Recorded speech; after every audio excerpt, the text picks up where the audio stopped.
Hello बच्चों, welcome to my channel quantum chemistry by Sonia Gupta. और मैं सोनिया गुप्ता, आपकी केमिस्ट्री टीचर। हमने लास्ट लेक्चर में रेजोनेंस कंप्लीट कर लिया था और अब हम आज जो है लास्ट इफेक्ट पढ़ेंगे अपना हाइपर कंजुगेशन। ठीक है, बट उससे पहले आपकी स्क्रीन पर आपके लिए कुछ क्वेश्चंस, तो पहले आप इनको सॉल्व कीजिए। फटाफट से स्क्रीन पॉज कीजिए और उसके बाद इनको सॉल्व कीजिए। हाँ जी, चलिए मेरे से मैच करिए अपने answers. Ease of attack of electrophile, यानी किस रिंग पर इलेक्ट्रोफाइल जो है वो सबसे ज़्यादा फास्ट अटैक करेगा, यानी ऑर्डर ऑफ अटैकिंग हमने देखना है। तो इन सबको करने से पहले सबसे पहले हमारे पास जो सब्स्टिट्यूएंट है ये डिपेंड करता है कि प्लस आर होगा या माइनस आर। ठीक है जी, ये हमने क्या पढ़ा था, जो प्लस आर है वो क्या होते हैं, वो एक्टिवेटिंग ग्रुप होते हैं। ठीक है जी, और माइनस आर वाले क्या होते हैं, डीएक्टिवेटिंग ग्रुप। क्लियर है? तो इसका मतलब हमने यहाँ से कंपेयर करना है कि रिंग एक्टिवेट हो रही है या डीएक्टिवेट। नेट चार्जेस हमने लगाने होते हैं। तो चलिए देखिए, OCH3 में कौन सा होगा, OCH3 कौन सा नेट इफेक्ट करती है, yes it will show plus R. और हेलोजन का नेट क्या होता है, याद हो गया होगा अब तक, तो माइनस I। और NO2 का क्या रहता है, माइनस R। तो बताइए कौन सी रिंग एक्टिवेट होगी, जो प्लस आर वाली रिंग है वो डीएक्टिवेट होगी, माइनस I हो या माइनस R हो डीएक्टिवेट। और माइनस I की डीएक्टिवेशन थोड़ी कम होगी, रेजोनेंस की डीएक्टिवेशन बहुत फास्ट हो जाएगी। तो इट मीन्स हमारा ऑर्डर क्या बना, सबसे फास्ट अटैक होगा 2 पर, उसके बाद 1 पर, देन उसके बाद आपका रहेगा 3 पर, और लीस्ट किसके ऊपर होगा, 4 के ऊपर। क्लियर है? ठीक है, अच्छा जी। अब उसके बाद एक और क्वेश्चन आ रहा है, इन विच केस, इन्हीं केसेस में आपको कंपेयर करने हैं किधर मेटा पर अटैक होगा। तो फर्स्ट केस में तो आपको दिख ही रहा है कि यहाँ पे तो कोई भी पोजीशन कहीं पर भी अटैक हो सकता है। ठीक है, और यहाँ पर ऑर्थोपैरा डायरेक्टिंग है, माइनस I होने के बावजूद भी हेलोजन ऑर्थोपैरा डायरेक्टिंग ही है। तो इसका मतलब सिर्फ आपके पास फोर्थ ऑप्शन बचती है जहां पर आपका जो अटैक होगा वो मेटा पोजीशन पर रहेगा। क्लियर? अब नेक्स्ट क्वेश्चन बहुत इंपॉर्टेंट है। देखिए, इंपॉर्टेंट तो ये वाले क्वेश्चंस भी थे। हाँ जी, ये थोड़ा सा हटके है। यहाँ पे हमें स्टेबिलिटी ऑफ कार्बोकेटाइन बताना है। अब स्टेबिलिटी ऑफ कार्बोकेटाइन बताना है तो सबसे पहले मुझे बताइए आर का क्या इफेक्ट पढ़ते थे आप, yes R will show plus I effect. दोनों तरफ प्लस I है। और again carbocation R, carbocation cation deficiency, and deficiency हमेशा डोनेशन, यानी या तो प्लस आर या प्लस I। और आज हम पढ़ लेंगे हाइपर कंजुगेशन से भी स्टेबलाइज किया जा सकता है। ठीक है जी, तो यहाँ पे हमने प्लस I के हिसाब से कह दिया इधर OCH3। वैसे तो सबसे पहले तो बेटा हम ना पता स्ट्रक्चर में देखते हैं कहाँ रेजोनेंस है। ठीक है, तो अगर मैं रेजोनेंस के हिसाब से देखूं तो मेरा जो रेजोनेंस देख लेते हैं जी, रेजोनेंस में यहां पर देखिए जी, यहां पर रेजोनेंस है पाई सिंगल दिस, यहां पर भी रेजोनेंस तो है लेकिन इलेक्ट्रोनेगेटिव की तरफ इलेक्ट्रॉन मूव करने चाहिए थे, है ना, लेकिन यहाँ पे तो ऑलरेडी पॉजिटिव चार्ज है, तो यहाँ पे नो रेजोनेंस वाला केस है। याद है एक केस हमने किया था, C पॉजिटिव के साथ CO था जिसको हमने नो रेजोनेंस, सेम वही केस है बच्चे, सेम वही केस है जहां पर रेजोनेंस नहीं होगा। क्लियर? क्योंकि अगर रेजोनेंस होता है तो ये माइनस साइनाइड क्या होता है, माइनस R होता है। अब यहाँ पे तो इलेक्ट्रॉन ही नहीं है जहां विड्रॉल किए जा सके, तो इसलिए नो रेजोनेंस। ठीक है जी, रेजोनेंस नहीं है तो फिर क्या होगा, माइनस I इफेक्ट। ठीक है, और यहाँ पर रेजोनेंस है, जब रेजोनेंस होता है तो प्लस R, OCH3 में रेजोनेंस होता है तो प्लस R, नहीं तो माइनस I। तो यहाँ पर तो आपका क्या रहेगा, प्लस R रहेगा क्योंकि रेजोनेंस है। ठीक है, यहाँ पर ना मेरा मन कर रहा है मैं एक और चीज ऐड करूं, थोड़ा सा क्वेश्चन मैंने बड़ा कर रही हूँ यहाँ पे। ये लो जी, एक OCH3 और डाला, लेकिन अब ये जो OCH3 है ये दूर किया है, यानी ये सिंगल सिंगल, नो रेजोनेंस। तो जब रेजोनेंस नहीं है तो क्या है, माइनस आई इफेक्ट। ठीक है जी, चलिए जल्दी से फटाफट से बताइए ये क्या करेगा, यस प्लस आर। अब दो प्लस आर वाले हैं और एक प्लस आई, तो ऑब्वियस है प्लस आर ज्यादा होंगे, लेकिन अब इन दोनों में से कौन बेटर होगा, यस ऑक्सीजन मोर इलेक्ट्रोनेगेटिव है, सो लेस प्लस आर। तो सबसे ज्यादा स्टेबल आपका कौन सा हो गया जी, यस फोर्थ वन। ठीक है, उसके बाद कौन सा हो गया, उसके बाद हो गया सेकेंड वन। ठीक है जी, उसके बाद आपका सेकेंड वन, दोनों में प्लस आर है लेकिन फोर्थ में ज्यादा थी, डन हो गया। उसके बाद प्लस आई यानी 1। ठीक है, आफ्टर दैट उसके बाद हम किसको ऑर्डर करेंगे, माइनस को। अब OCH3 भी माइनस है, साइनाइड भी माइनस, वैसे तो हमें पता है स्ट्रेंथ साइनाइड की ज्यादा है, और दूसरा साइनाइड पास भी है, distance inductive depends on distance, तो इसका मतलब थर्ड वाली स्ट्रक्चर ज्यादा वर्स्ट है और फिर आपकी फिफ्थ वाली स्ट्रक्चर आएगी। गुड, चलिए अब हम क्वेश्चन हो गया, अब हम चलते हैं आज के टॉपिक पर, which is hyper conjugation. Hyper conjugation क्या है बेटा, हाइपर कंजुगेशन में देखिए इट इज, ये भी एक तरीके से कंजुगेशन वर्ड है, लेकिन पाई टू पाई नहीं, सिग्मा टू पाई। यहां पे कंजुगेशन क्या है, सिग्मा टू पाई, सिग्मा टू पाई कंजुगेशन रहेगा, यानी एक पाई बॉन्ड और एक sigma bond, sigma bond CH bond, क्योंकि ऑर्गेनिक केमिस्ट्री में है ना H हमारा बड़ा बेचारा एटम होता है, जब भी ज़रूरत होती है उससे इलेक्ट्रॉन ले भी लेते हैं, उसको दे भी देते हैं, ज़्यादातर लेते ही हैं हमेशा, तो उससे इलेक्ट्रॉन हमेशा छीना ही जाता है। तो जब भी ज़रूरत होती है, जब भी इलेक्ट्रॉन की कमी पड़ती है, हमेशा बलि का बकरा किसको बनाया जाता है, हाइड्रोजन को ही बनाया जाता है। तो यहाँ पर भी हम सिग्मा और पाई के बीच में कंजुगेशन हो गया। ठीक है जी, यहाँ पर मैं एक और चीज़ आपको बात समझाऊं, ये आपका सपोज ये आपका सिस्टम है, ठीक है, जिसको इलेक्ट्रॉन चाहिए, उसके नेक्स्ट कार्बन को हम कहेंगे अल्फा कार्बन, उससे नेक्स्ट को हम कहेंगे बीटा, उससे नेक्स्ट गामा, उससे नेक्स्ट डेल्टा। ठीक है, तो जो अल्फा कार्बन के हाइड्रोजन होंगे that is called alpha hydrogen, इधर जो होंगे वो beta hydrogen, gamma hydrogen, delta hydrogen, इसी तरीके से आपके ये हाइड्रोजन्स चलते हैं। ठीक है, सो अब यहाँ पर अगर हम इसको डिस्कस करें तो हमारा क्या रहता है कि भाई अल्फा हाइड्रोजन, यहाँ पे CH का ये सिग्मा बॉन्ड और इसका ये पाई बॉन्ड, ठीक है, इनमें क्या रह जाती है, कंजुगेशन। ठीक है, तो यहाँ पर हाइपर कंजुगेशन में ओवरलैप है, ये जो आपका पाई बॉन्ड है बेटा, ये वाला pi bond.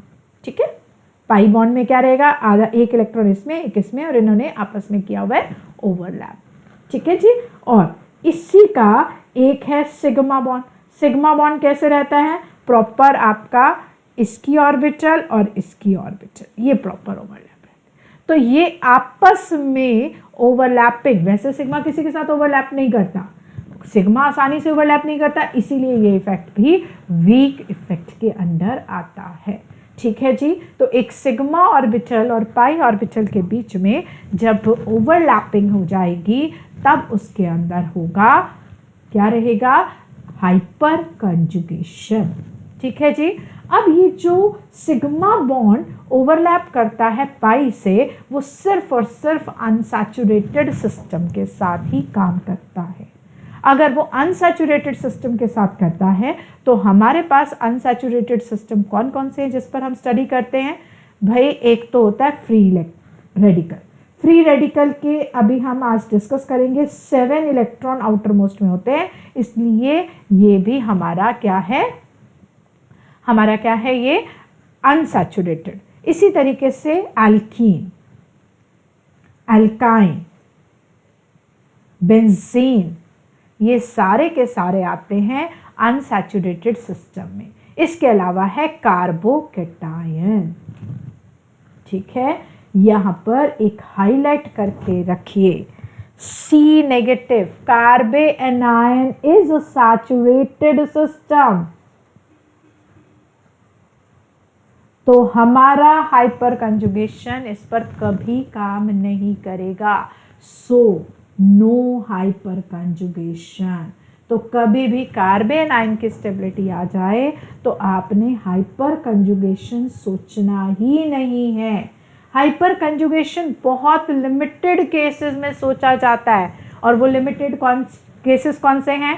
Free radical, carbocation, alkyne, alkyne, benzene, बस इन्हीं के लिए काम करना है। ये इन्हीं को स्टेबल करने में मदद करता है। इस हाइपर कंजुगेशन के कुछ और नाम भी हैं। सिग्मा पाई कंजुगेशन, पता चल गया क्यों सिग्मा और पाई की कंजुगेशन है। याद है इंडक्टिव में सिर्फ सिग्मा में डिस्प्लेसमेंट थी, रेजोनेंस में पाई टू पाई डिस्प्लेसमेंट थी, इलेक्ट्रोमेरिक में भी पाई की हमने शिफ्टिंग की थी। लेकिन hyper conjugation is only one, sigma two pi delocalisation होगी, कंजुगेशन होगी, and that's why it is called sigma pi conjugation. ठीक है जी। साइंटिस्ट के नाम पर बेकर-नाथन भी कहते हैं। इसको नो बॉन्ड रेजोनेंस भी कहा जाता है। तो जब आप हाइपर कंजुगेटेड स्ट्रक्चर्स बनाओगे तो आपको समझ में आ जाएगा कि इसको नो बॉन्ड रेजोनेंस क्यों कहा जाता है। ठीक है, चलिए अब हम आगे करते हैं, इसको अपने टॉपिक को आगे बढ़ाते हैं कि हमारी हाइपर कंजुगेशन की कंडीशन क्या है। पहली condition, system should be unsaturated, यानी कि at least 1 sp2 hybridised carbon atom अगर होगा तभी आपका सिस्टम अनसैचुरेटेड होगा। क्लियर है? तो अनसैचुरेटेड सिस्टम है वो सिर्फ किस में है? sp2 हाइब्रिडाइज्ड कार्बन एटम होना चाहिए। तो पहली कंडीशन, अगर अनसैचुरेटेड सिस्टम है तभी हम हाइपर कंजुगेशन लगाएंगे, नहीं तो नहीं लगाएंगे। Sorry, it is conjugation।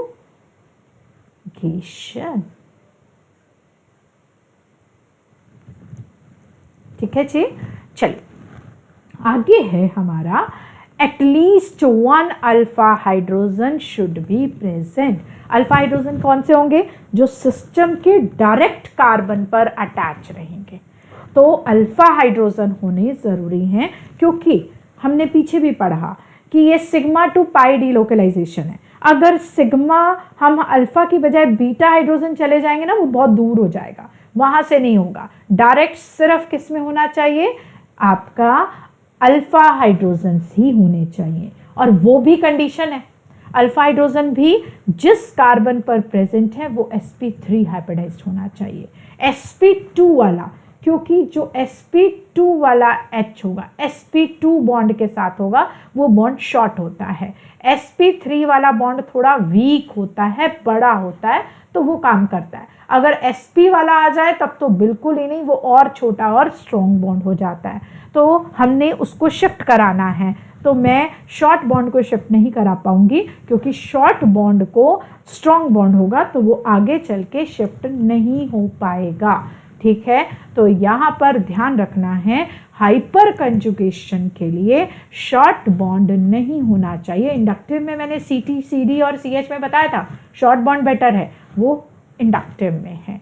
यहाँ पर शॉर्ट बॉन्ड नहीं हो सकता, और यही कारण है कि अगर मैं आपको कहती हूँ CT3, CD3 और CH3 हाइपर कंजुगेशन, याद है इंडक्टिव में तो TDH पढ़ा था, T ज्यादा फिर D फिर H, लेकिन अगर मेरे को हाइपर कंजुगेशन का ऑर्डर बनाना है तो बेटा CT बॉन्ड हमने पढ़ा था शॉर्ट होता है, वो कम, और CD3 और CH3। तो यानी कि इंडक्टिव इफेक्ट की अगर होती, हम यहां पे लिख लें, अगर इंडक्टिव इंडक्टिव इफेक्ट पढ़ना होता तो ऑर्डर क्या होना था? हाँ जी, तो Ct3 बेटर डोनेशन करना था, देन CD3, देन CH3। लेकिन हाइपर कंजुगेशन में अगर सिग्मा इलेक्ट्रॉन आपको कंजुगेशन के थ्रू लेने हैं तो वो Ct3 का कम होगा, then CD3 and CH3। Is that clear? यहां पर हमने सिग्मा इलेक्ट्रॉन को पार्शियल नहीं, पूरे तरीके से शिफ्ट कराना है। अब वो ऑब्वियस है, वीक इफेक्ट है, पूरा कंप्लीट शिफ्टिंग पॉसिबल मतलब 100% नहीं हो सकता है, इसीलिए वीक इफेक्ट है, बट बेटर देन इंडक्टिव है। ठीक है, जहां पर इंडक्टिव और हाइपर कंजुगेशन है वहां हम हाइपर कंजुगेशन को इंपॉर्टेंट देंगे, जहां inductive, hyper conjugation and resonance है वहां हमेशा रेजोनेंस को ही इंपॉर्टेंस दी जाएगी, सिवाय हेलोजन वाले ग्रुप में। वहां पे हमने किसको इंपॉर्टेंस दी थी? -I को इंपॉर्टेंस दी थी। क्लियर है? तो ये आपने नटशेल इफेक्ट्स याद करने हैं, और यही नटशेल इफेक्ट्स में आपको और GOC का 1 शॉट वीडियो भी रिकॉर्ड करूंगी, और वहां पे आपको एक 1 शॉट वीडियो में सारे नटशेल रिजल्ट्स जो हैं वो हम उसमें रिवाइज करेंगे। ठीक है जी, लेकिन सीधा 1 शॉट से काम नहीं चलता है, पहले आपको डिटेल पढ़ना है, उसके बाद 1 शॉट चलेगा। ठीक है, हाँ जी, तो यहाँ पर हमारी कंडीशन क्या हो गई? At least 1 alpha hydrogen, at least 1 alpha hydrogen attach to sp3 hybridised carbon atom. ठीक है जी, और एग्जाम्पल अभी हमने कहा कौन कौन से थे? Alkyne, alkyne, benzene, free radical, carbocation. इन्हीं सिस्टम पर, क्योंकि यही अनसैचुरेटेड हैं, तो इन्हीं सिस्टम पर हमने काम करना है। और हाइपर कंजुगेशन अनसैचुरेटेड सिस्टम को स्टेबलाइज करने के काम आता है, but this is weaker then resonance. हमने ऑलरेडी इसको पढ़ लिया है। अब मैं रेजोनेटिंग स्ट्रक्चर्स आपको ड्रॉ करके बताऊंगी। पहले मैं रेजोनेटिंग स्ट्रक्चर बना रही हूँ कार्बोकैटायन में। ठीक है जी, ये कार्बोकैटायन है और ये उसके हैं अल्फा हाइड्रोजन। 3 अल्फा हाइड्रोजन मैंने बना दिए, और बाकी बस ये 3 इन हाइड्रोजन को काउंट करने की गलती मत कर देना। जब आपका जो सिस्टम है ये वाला sp2 हाइब्रिडाइज है ना, इस कार्बन एटम के साथ वाले हाइड्रोजन आपने काउंट नहीं करने हैं। आपने अल्फा हाइड्रोजन, अल्फा पोजीशन वाले हाइड्रोजन को ही मान करके चलना है। अब होगा क्या? इसका सिग्मा बॉन्ड इधर शिफ्ट होगा। ठीक है जी, और अगर वो इधर शिफ्ट हो गया तो जो स्ट्रक्चर बनेगी फिर से हम वही बनाएंगे कि जो स्केलेटन चेंज नहीं हुआ है, पहले उधर काम किया हमने। H जिसने इलेक्ट्रॉन दिए वहां आ गया पॉजिटिव चार्ज। ठीक है, और यहां से बॉन्ड चल करके इधर आ गया, इसका पॉजिटिव खत्म हो गया। अब देखो जरा हुआ क्या? पॉजिटिव चार्ज पहले कार्बन था, इलेक्ट्रोफाइल आया जी कार्बन पे अटैक करने, वो कार्बन को हाईलाइट करके आया कि कार्बन पर, सॉरी इलेक्ट्रोफाइल नहीं न्यूक्लियोफाइल, क्योंकि पॉजिटिव पर इलेक्ट्रोफाइल अटैक नहीं कर सकता। चलिए करेक्शन, न्यूक्लियोफाइल आया अटैक करने के लिए, उसने अपने आप को टारगेट कर रखा है कि मैंने सी पर अटैक करना है, लेकिन शिफ्ट हो गया। ठीक है, तो यानी कि वो कंफ्यूज हो गया। वैसे एक्चुअली क्या होता है कि यहाँ पर क्या रहेगा कि ये स्कैटर्ड हो गई, यानी पॉजिटिव चार्ज एक पॉइंट पर ना होकर के स्कैटर्ड हो गया, और स्कैटर होने से उसकी कंसंट्रेशन क्या हो गई? कम हो गई, और अटैकिंग के चांसेस भी कम हो जाएंगे, यानी इसने पॉजिटिव चार्ज को डिस्पर्स्ड कर दिया। अब ये तो एक है, ऐसे आप जितने नंबर ऑफ, कितनी स्ट्रक्चर बनाओगे? 3 अल्फा हाइड्रोजन है, कितने हाइड्रोजन है बेटा?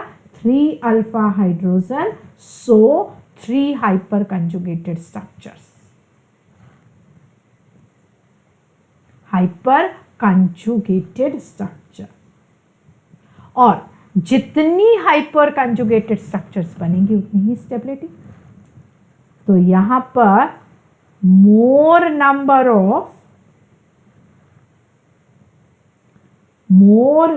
ऑफ अल्फा हाइड्रोजन है ना, more number of alpha hydrogens, more stability, stability. आ गई बात समझ?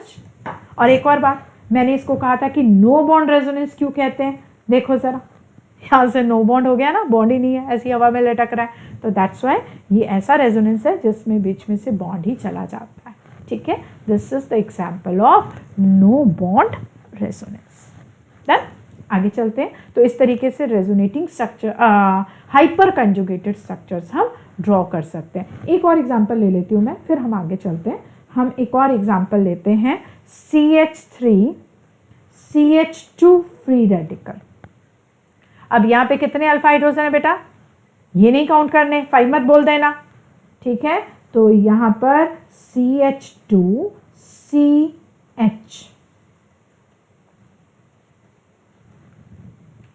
ठीक है। तो अब यहाँ की रेजोनेटिंग स्ट्रक्चर ड्रॉ करो। यहाँ पे क्या रहेगा, sorry, hyper conjugated structures draw करिए, ठीक है जी।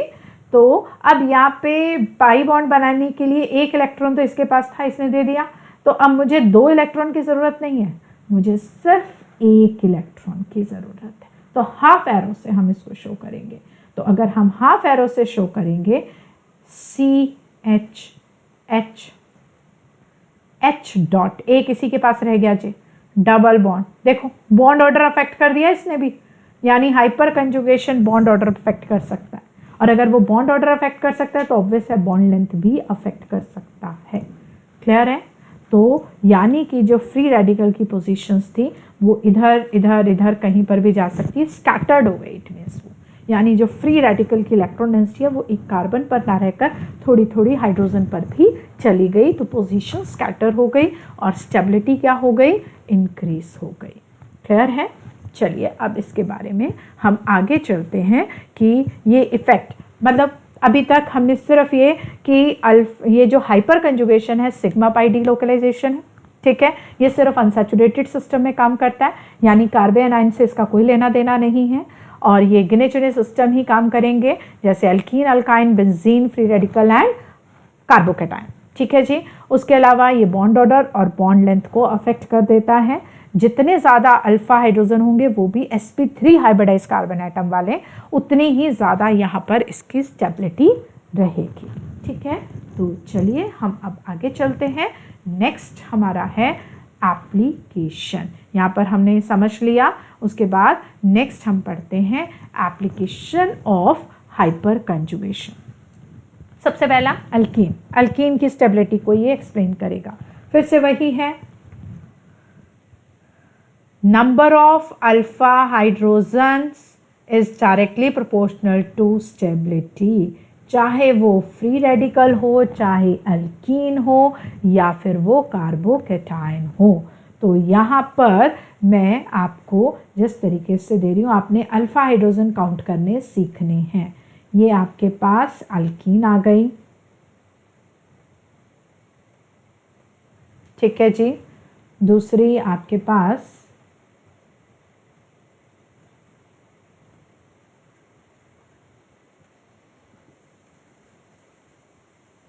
ठीक है,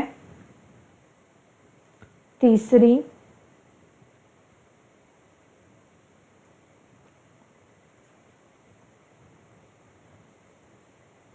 ये मैंने ट्रांस वाला बनाया है, सिस और ट्रांस में से ट्रांस ज़्यादा स्टेबल होता है।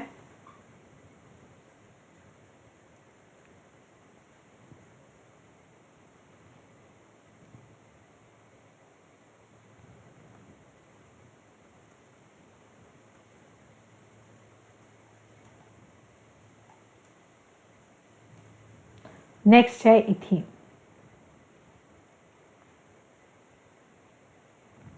ठीक है। अब यहाँ पे जो सिस्टम है वो एक नहीं है, दोनों कार्बन एटम को, क्योंकि पाई बॉन्ड हमने क्या कहा था कि यहाँ पर पाई बॉन्ड्स होने ज़रूरी हैं, पाई sp2 हाइब्रिडाइज, दोनों ही sp2 है, तो sp2 कार्बन एटम को आपने काउंट नहीं करना है, वो सिस्टम में लेना है। उसके अलावा 3 + 3 + 3 सारे, ये भी अल्फा है, इधर से चले ये अल्फा है, इधर से चले ये अल्फा है, इधर से चले ये अल्फा है, तो इट मीन्स यहाँ पर इसकी स्टेबिलिटी क्या रहेगी, टोटल कितने अल्फा हाइड्रोजन हो गए, 12 अल्फा हाइड्रोजन, ठीक है जी। नेक्स्ट यहाँ पर क्या है, पहले सिस्टम देख लें, दिस इज आवर सिस्टम, ठीक है, तो 3 3 3, तो टोटल कितने हो गए 9 अल्फा हाइड्रोजन, यानी 9 स्ट्रक्चर बनेंगे इनकी। ठीक है जी। उसके बाद नाउ नेक्स्ट इज कितने अल्फा हाइड्रोजन है, दिस एंड दिस, यानी 6 अल्फा हाइड्रोजन। इसके अंदर कितने अल्फा हाइड्रोजन है, काउंट करिए। Yes, there is 3 alpha hydrogen और यहाँ पर 0 अल्फा।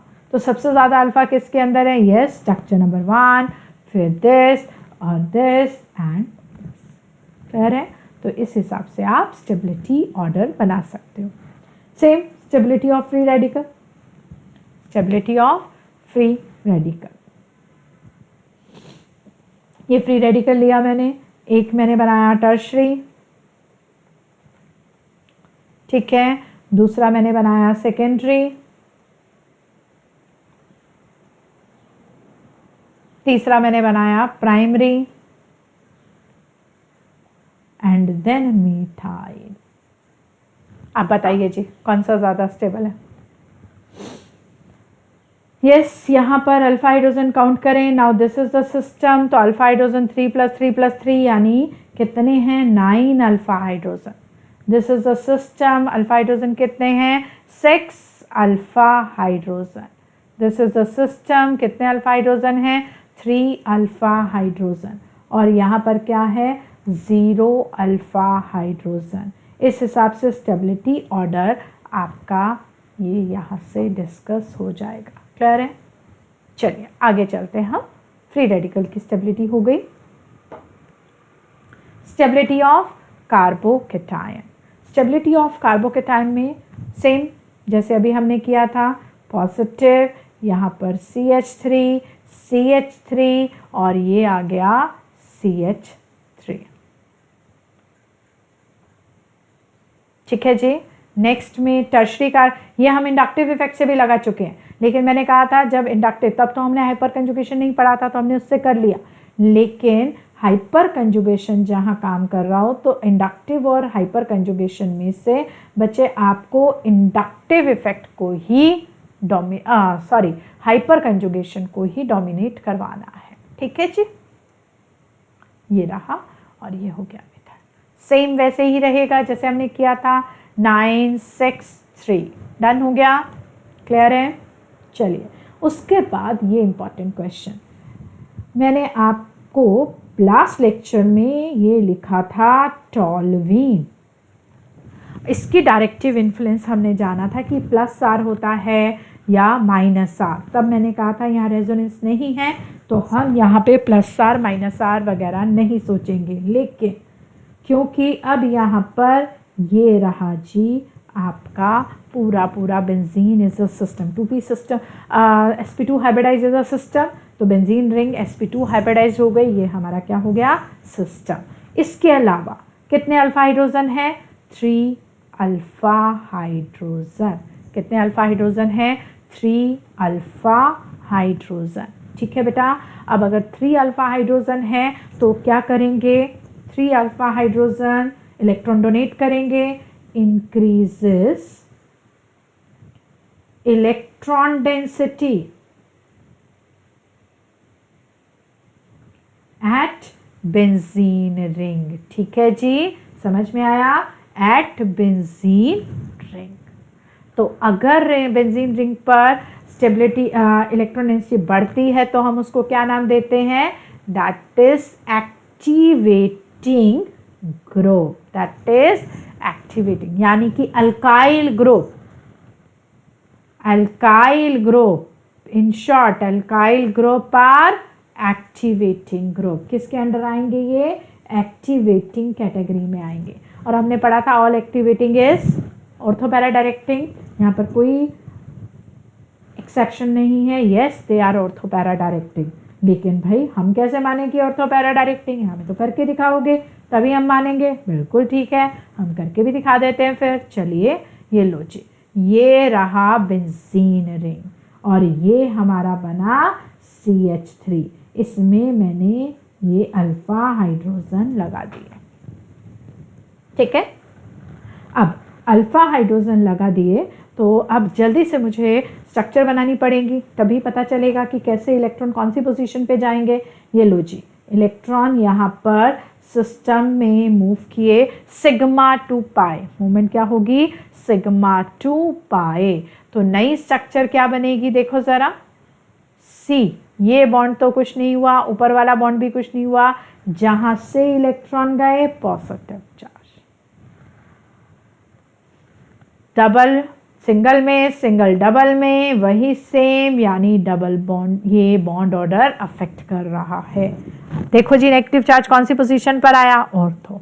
जैसे ऑर्थो पर आया वैसे ही मेटा पर वैसे ही पैरा पर जाएगा और फिर से ऑर्थो पर जाएगा, यानी कि ऑर्थो पैरा डायरेक्टिंग। क्या कहेंगे, ऑर्थो पैरा डायरेक्टिंग। क्लियर है। अब मैं यहाँ पर नेक्स्ट एप्लीकेशन कराने से पहले आपको एक क्वेश्चन दे रही हूँ, और वो क्वेश्चन है, यहाँ पर मैंने बनाया toluene, ethyl benzene, isopropyl benzene, tertiary butyl benzene. अब इसमें मुझे order of ease of attack of electrophile कर लेते हैं। ईज ऑफ, सारे के सारे अल्काइल ग्रुप हैं, यानी ऑर्थो पैरा डायरेक्टिंग है और एक्टिवेटिंग है, लेकिन ईज करनी है ease of attack of electrophile, ease of attack of electrophile. अब इलेक्ट्रोफाइल मोर डोनेशन यानी directly proportional to alpha hydrogen. देखो ज़रा अल्फा हाइड्रोजन किसमें कितना है। अगर मैं यहाँ पर कहती हूँ, इधर देखो जी, सिस्टम में कितने अल्फा हैं, 3 अल्फा दिख रहे हैं आपको, यस। इधर ये नहीं काउंट करने, सिर्फ 2 अल्फा, 2 अल्फा, और यहाँ पर CH आ जाएगा, अगले नहीं काउंट कर लेने हैं, गलती मत करना, 1 अल्फा हाइड्रोजन, और यहाँ पर तो भाई 0 अल्फा हाइड्रोजन। तो जब अल्फा हाइड्रोजन नहीं है तो हाइपर कंजुगेशन नहीं है, हाइपर कंजुगेशन नहीं है तो इंडक्टिव लगाओगे, इंडक्टिव के थ्रू प्लस साई कहोगे, ठीक है। तो लेकिन डोमिनेटिंग तो यहाँ पर यही रहेगा, तो इसका मतलब ईज ऑफ अटैक में 1, फिर 2, फिर 3 और फिर 4 रहेगा। सेकेंड क्वेश्चन, आपने इंडक्टिव नहीं लगाया, लेकिन हमने क्वेश्चन ही पूछ लिया, order of induct plus I effect. आपने नहीं लगाया क्योंकि नेट इंडक्टिव नहीं है, लेकिन पूछ तो सकते हैं ना, ऑर्डर ऑफ प्लस आई। तो हमें पता है टर्शरी का ज़्यादा रहता है, तो यानी कि 4, फिर 3, फिर 2 और 1। और अगर ऑर्डर ऑफ हाइपर कंजुगेशन तो वो फर्स्ट वाला ही आंसर वहाँ पर आ जाएगा। Is that clear? ठीक है जी, समझ में आ गया।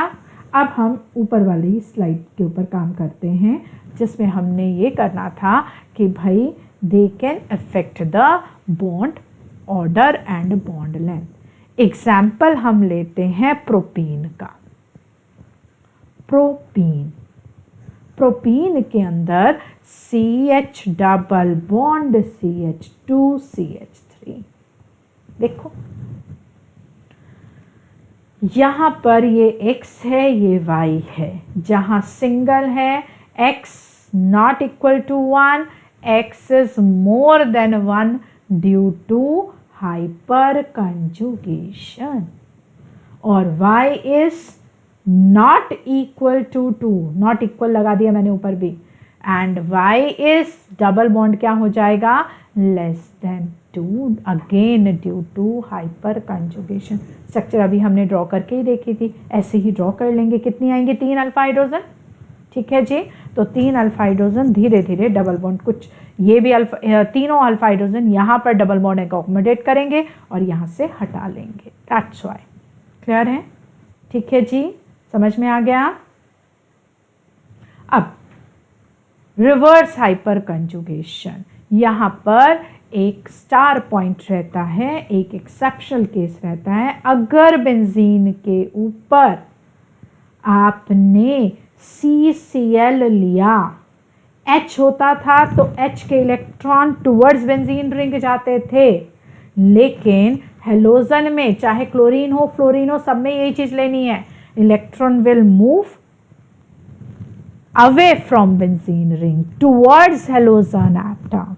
है हाइपर कंजुगेशन ही, क्योंकि अगेन सिग्मा 2 पाई रहेगा, ठीक है, लेकिन direction that is not towards benzene ring, that is away from benzene ring. और अवे फ्रॉम बेंजीन रिंग मतलब इसकी स्ट्रक्चर्स इस तरीके से बनेंगी, और अगर ये बनेगी, ये लो जी, सॉरी मैंने बॉन्ड गलत जगह पे ड्रॉ कर दिए, दिस, ठीक है जी। सी जहां सिंगल था, जहां से गए वहां पॉजिटिव आ जाएगा, ये डबल में कन्वर्ट हो गया, नो बॉन्ड रेजोनेंस यहां पर भी आ गया, ठीक है जी। और ये आपके पास दिस, यानी कि अब रिंग के ऊपर क्या आया, पॉजिटिव चार्ज, तो दिस इज डीएक्टिवेटिंग ग्रुप। और पॉजिटिव चार्ज अगेन ऑर्थो पर है तो ऑर्थो पैरा ऑर्थो आएगा, तो यानी कि Meta directing group, Meta directing group, ठीक है जी, क्लियर है। तो ये हमारा हाइपर कंजुगेशन कंप्लीट हो गया। अब हम एक छोटा सा टॉपिक रहता है बॉन्ड क्लीवेज, तो आज इतना ही करेंगे बॉन्ड क्लीवेज के साथ। उसके बाद हम अपने इंटरमीडिएट नेक्स्ट लेक्चर में स्टार्ट करेंगे, ठीक है जी। बॉन्ड क्लीवेज दो तरह के रहते हैं बेटा, maybe homolytic, maybe heterolytic. Homolytic, homo मतलब इक्वली, और हेट्रोलिटिक मतलब अनइक्वली।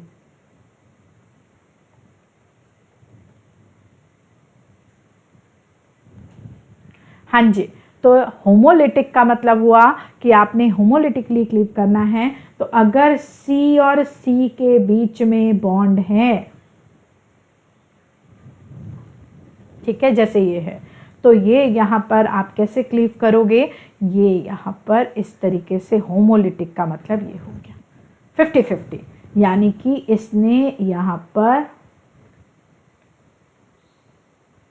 10। तो जब भी होमोलिटिक क्लीव होता है तो फ्री रेडिकल बनते हैं। अब फ्री रेडिकल की स्टेबिलिटी तो हम नेक्स्ट लेक्चर में पढ़ेंगे, लेकिन फ्री रेडिकल जितने ज्यादा स्टेबल होंगे बॉन्ड तोड़ना उतना आसान रहेगा। यानी कि बॉन्ड क्लीवेज एनर्जी और bond energy that is inversely proportional to stability of alkene। Obvious है, अगर मुझे किसी बॉन्ड को तोड़ने से स्टेबल चीज मिल रही है तो वो बॉन्ड जल्दी टूटेगा, ठीक है। तो स्टेबिलिटी ऑफ फ्री रेडिकल, तो यानी कि जितना फ्री रेडिकल की स्टेबिलिटी का ऑर्डर बनाओगे आप, इसके ऊपर क्वेश्चन करेंगे हम नेक्स्ट लेक्चर में, तो जितने ज़्यादा स्टेबल फ्री रेडिकल फॉर्म होंगे वो बॉन्ड उतनी आसानी से क्लीव हो जाएगा, ठीक है जी। तो स्टेबिलिटी जो होगा, अगर स्टेबिलिटी ज़्यादा है, इन्वर्सली क्यों लिखा मैंने फिर आपको, स्टेबिलिटी ज़्यादा है तो बॉन्ड एनर्जी कम रहेगी, ठीक है जी। हेट्रोलिटिक में क्या रहेगा, जैसे कि CH3Cl, ठीक है, CH3Cl को आप क्लीव करने वाले हो, तो ऑब्वियस है इलेक्ट्रॉन कहाँ लेके जाएगा, क्लोरीन, मोर इलेक्ट्रोनेगेटिव एटम दोनों इलेक्ट्रॉन ले जाएगा Cl नेगेटिव, और CH3 पर क्या आ गया, पॉजिटिव चार्ज। पॉजिटिव चार्ज से क्या बना फिर, इसका मतलब कार्बोकेटायन एज एन इंटरमीडिएट, ठीक है बेटा, कार्बोकेटायन एज एन इंटरमीडिएट। लेकिन अगर ये बॉन्ड ऐसे होता CH3Mg, तो यहाँ पर ये Mg इलेक्ट्रोपॉजिटिव नेचर है, तो इलेक्ट्रॉन कौन लेके जाता, CH3, तो फिर यहाँ पर क्या बनता, CH3 नेगेटिव, तो यानी ये क्या होगा, कार्बे एनायन, क्या बनेगा, कार्बे एनायन। क्लियर है, ठीक है, चलिए, थैंक यू वेरी मच।